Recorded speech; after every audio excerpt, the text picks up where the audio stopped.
महाराष्ट्राची लोकप्रिय वृत्तवाहिनी आता डीडी फ्री डिशवर आजपासून डीडी फ्री डिशच्या प्रेक्षकांना TV9 मराठी 68 क्रमांकावर पाहता येणार।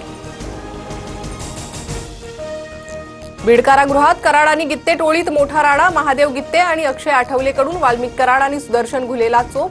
गित्तेच्या टोळीकडून कराडच्या टोळीला बीड हत्येवरून टोमणे दिल्यानं वाद झाल्याची माहिती। वाल्मिक कराडच्या सांगण्यावरून मारहाण झाली। सीसीटीव्ही फुटेज चेक करा, महादेव गित्तेचा दावा। महादेव गित्ते पवारांच्या राष्ट्रवादीतील बबन गित्तेंचा निकटवर्तीय।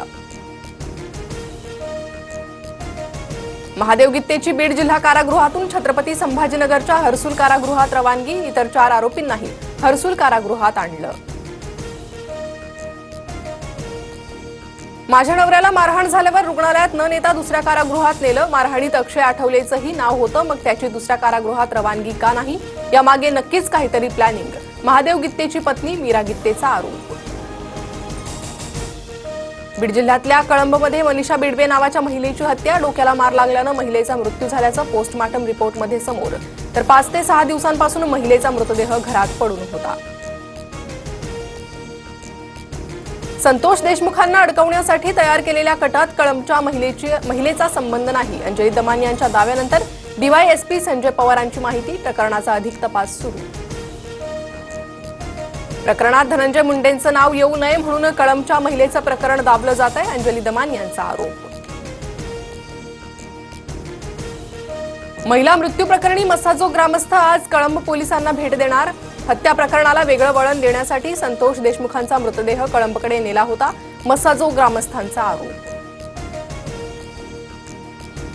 मंत्रिपदातून डावलल्यानं भाजपच्या सुधीर मुनगंटीवारांची पुन्हा खदखद बाहेर। दिल्लीचे तख्त महाराष्ट्रानं राखायचं असल्यास चंद्रपूरला वजा करून चालणार नाही, मुनगंटीवारांकडून नाराजी व्यक्त। दुसऱ्या समन्स नंतरही कुणाल कामराची मुंबई पोलिसांसमोर चौकशीला गैरहजेरी। पोलिसांकडून कामराचे आईवडील राहत असलेल्या घरी चौकशी। कुणालशी संपर्क झाला का? कधीपर्यंत मुंबईत येणार? खार पोलिसांनी याबाबत चौकशी केली। गेल्या 10 वर्षांपासून मी जिथे राहत नाही तिथे पोलीस गेले। कुणाल कामरानं मुंबई पोलिसांना पुन्हा डिवचलं। स्वतःचा फोटो कामराकडून ट्विट। दिशा सालियान प्रकरणात वकील निलेश ओझा यांच्याकडे पुराव्यांचा पेनड्राईव्ह। मुंबईच्या 2 माजी सहाय्यक पोलीस आयुक्तांनी पेनड्राईव्ह सुपूर्द केल्याचा दावा। समृद्धी महामार्गावरील प्रवास महागला। महामार्गाच्या टोल दरात आजपासून 19% वाढ होणार। नागपूर ते इगतपुरीपर्यंत कार आणि हलक्या वाहनांना 1290 रुपयांचा टोल द्यावा लागणार। वाशिम, जळगाव, अकोल्यात अवकाळी पावसाची हजेरी। गहू पिकासह कांदा पिकाला फटका बसण्याची शक्यता। राज्यात पुढील 5 दिवस ढगाळ वातावरण राहणार, तर पुणे, रत्नागिरी, सिंधुदुर्गला पावसाचा येलो अलर्ट।